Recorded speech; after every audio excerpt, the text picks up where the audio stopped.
Well, welcome to 10-Minute Record Reviews, episode 185. And today I'm going to talk about the classic album from Elis Regina and Tom Jobim from 1974, Elis and Tom. And this is an original Brazilian pressing on Philips from 1974. In terms of what to expect from this record, well, it's really a meeting of two incredible icons of Brazilian music.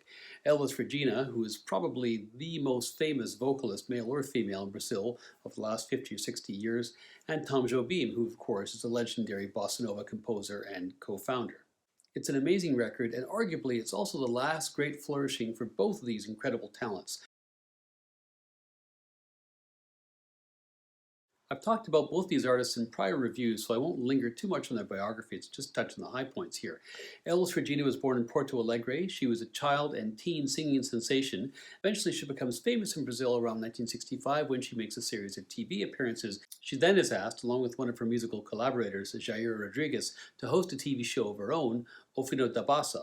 That program kept her in the public eye. There were a whole series of records which spun off from that. This, of course, was a time of great upheaval in Brazil, which had had its first real opening and democratic awakening in the prior decade, between 54 and 64, which had been ended when the military launched a coup with the support of the US, bringing in a military dictatorship which lasted for 20 years. Elis was an opponent of the regime. It was difficult for them, because she was so popular, to really crack down on her. Instead, she was pressured quite heavily by the regime to conform and comply. They put a lot of pressure on her family. There were a lot of implied threats. She ended up having to do certain things against her will to align herself, or at least be seeming to endorse the regime, for which she took a lot of heat. And she paid a heavy emotional price for this. And despite the fact that her career was flourishing in the late 60s, she had real struggles with mental health, with addiction, and long periods of depression. Tom Jobim, of course, is famous as one of the founders of bossa nova, along with Vinicius de Moraes and João Gilberto. In the late 1950s, he had originally come to fame in Brazil as part of a songwriting team, along with Vinicius, writing the soundtrack to the film Orfeu de Conceição, or Black Orpheus, which was one of the first outings of bossa nova music. He becomes quite well known in Brazil as a consequence, but then in 1961, things change much more radically when American jazz musicians discover bossa nova. In 1962, Charlie Bird and Stan Getz released the classic album Jazz Samba, which has a bunch of Jobim compositions, including, of course, Desafinado, which climbs the US pop charts, and Jobim's world changes remarkably. It's followed in 1963 with his collaboration with Getz, João, and Astor Gilberto in the Creed Taylor-produced record Get Gilberto, which, of course, sells enormous numbers and contains a hit single, The Girl from Ipanema, which again notched his fame up now to the international level. By 1966, he's recording a duet album with Frank Sinatra and also embarking on a very promising solo career of his own. In all this time, Jobim's career had necessarily had to become international, because bossa nova, from being the sound of Brazil in the early 60s, had suddenly gone out of fashion in 64, 65. Why? Because it was good time music, it was party music, it was romantic music, it was completely inappropriate for the kind of political upheaval that Brazilian society was undergoing under the military regime. By the Northern Hemisphere winter of 1973-74, the bossa nova craze was well and truly over in Brazil, but also internationally. And Jobim was enjoying, if that's the right word, a quieter life. Basically had taken up an extended residency for a time in LA and was living at the Sunset Marquis on the Strip.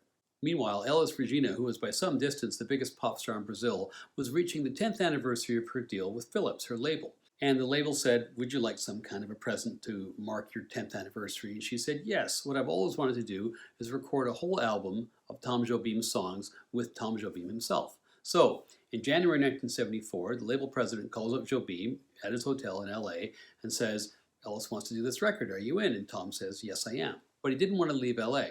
In that case, Rio had to come to Los Angeles. So on February 20th, 1974, Elis Regina, her husband, her kid, her manager, and her band all arrive at the airport in LA. Jobim meets them at the airport, and they go and check into the same hotel in the Sunset Marquis.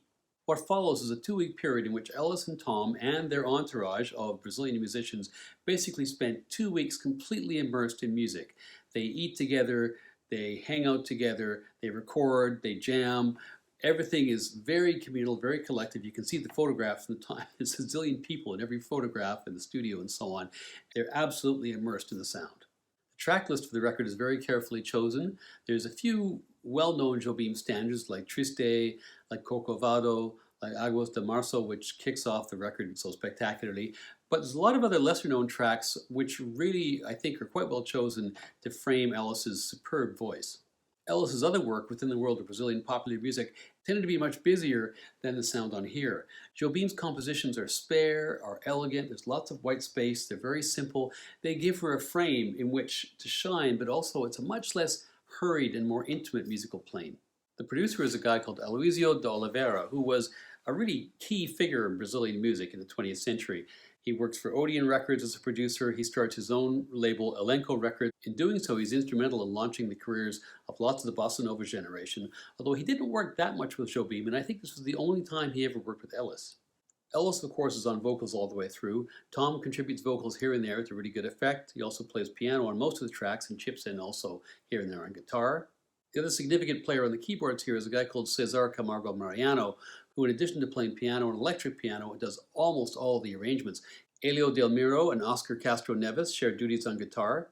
Luis Almaya is on bass. Paulo Braga is on drums. And there's also a smattering of US musicians, including Hubert Laws and Jerome Richardson, both of whom appear on flute, both of whom are uncredited. Side one starts famously with Aguas de Marzo. This is a beautiful song with beautiful lyrics, whether in the original Portuguese or as translated into English. The title, of course, means the waters of March. It's Brazil's rainiest month, and it's a reflection on everything that gets washed down in the gutters from Brazil down into the sea, all the stones, the sticks, the pebbles, and so on, and it's a reflection on that, and of course the end of the Brazilian summer, and kind of a bittersweet reflection on life as well. This is the classic version of this song. The contrast between Elis's sparkling tones and Tom's kind of smoker's husk is stark, but it's also part of the magic, as is the obvious chemistry, spontaneous laughter. The feeling of this record just becomes immediately apparent. Pois A is a number written by Jobim with Chico Buarque. This is a lovely, sad bossa nova, kind of a lament for a dying relationship, which is probably about 2/3 of all bossa nova songs. Bass is wonderfully captured, again, just beautiful sound. But it's maybe on the next song, Soltinha de Ser Com Você, where the engineering is most beautifully realized. Modinha, which is a lovely track, it has lyrics by Vinicius, is not so much a bossa nova as it is kind of a ballad in the popular style. Triste, which is one of the best known tracks on here, famously written by Jobim in 1966 when he was waiting for Sinatra.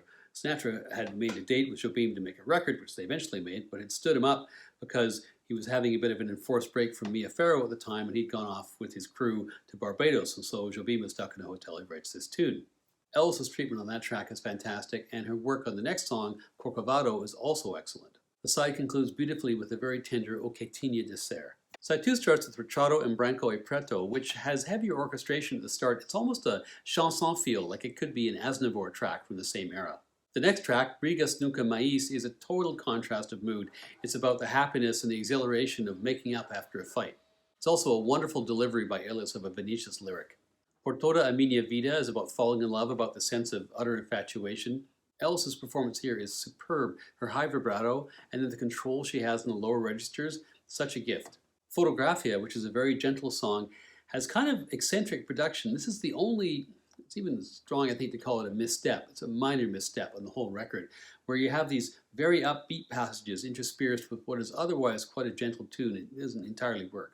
The next track, Soneto de Separação, or Separation Sonnet, sees Tom come back onto the mic for the first time since the very beginning of the album, and it's to very good effect. Chovendo na Roseira is another superb performance by Elis. The final track, and maybe the highlight of the whole album, is Inutil Paisagem, or Useless Countryside. This song is about the pointless feeling of life when love has ended. It's beautifully sung by Elis. Tom, again, for only the third time in the record, provides vocal accompaniment and also a little bit of spare piano. Utterly, utterly beautiful. This record is incredible on so many levels. First of all, I think the performance of Elis, which is remarkable. The selection of the songs, which I think sets her voice off absolutely perfectly. The chemistry between the two artists. It isn't necessarily the best bossa nova record of all time because it deviates towards other styles. But given the stature of these two singers, the nature of the performances, and the beloved nature of these songs, this has a very good case to be made for it as the best Brazilian record of all time, and probably as close to a perfect pop record as I can imagine. It's incredibly likable and emotional music, it's richly textured, it's brilliantly produced, and for me it's 5 out of 5.